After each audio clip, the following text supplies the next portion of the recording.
Good morning, Minister. Thank you so much for the enlightening speech. Just wondering, what is the top issue that keep you awake at night? And now that Singapore is 6.11 million population, has it further compounded the issue? Thank you. You know, I have a slightly different view on how to interpret those figures. The government is, in my view, too purist in putting it out as 6.11. Because what are most Singaporeans concerned about? They are concerned not about foreign workers. They are concerned about how many Singapore citizens there are and how many permanent residents sharing your facilities.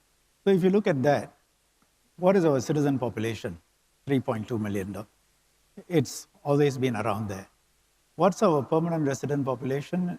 When the white paper came out 10, 11 years ago, it was about 3.6.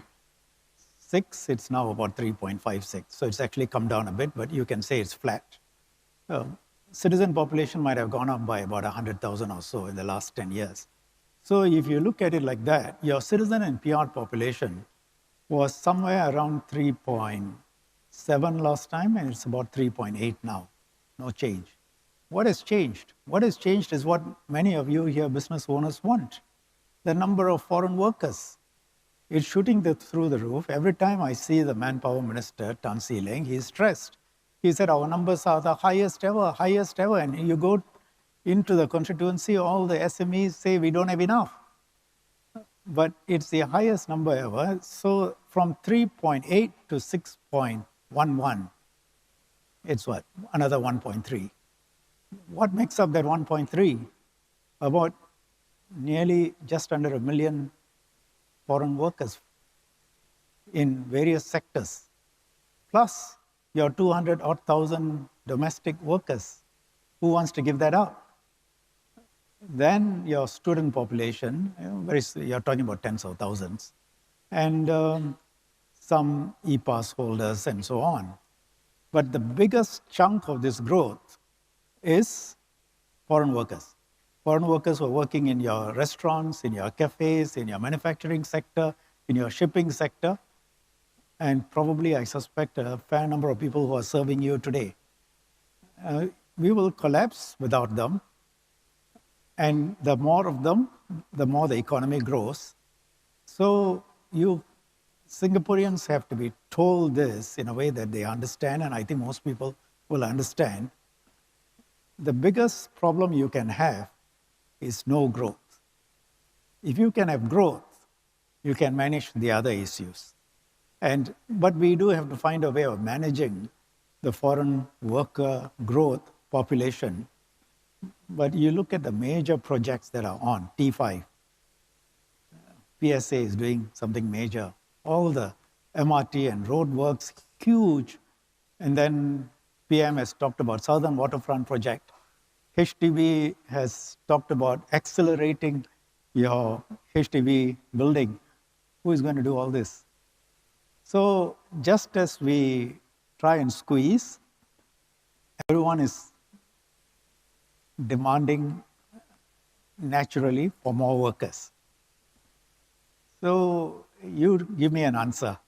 What we do? Okay, we get to 39 now. Thank you, Minister. Sorry, I should say, I think Singapore government is too purist. I tried suggesting at that time, actually we should say our population is 5.8 million. And this is how we project it will be, and the rest are all foreign workers. But my cabinet is made up of people who say we must be totally precise on the total numbers. But I say we need to identify what Singaporeans are concerned with. Say that's a second level explanation. So there it is, government is totally transparent about these things.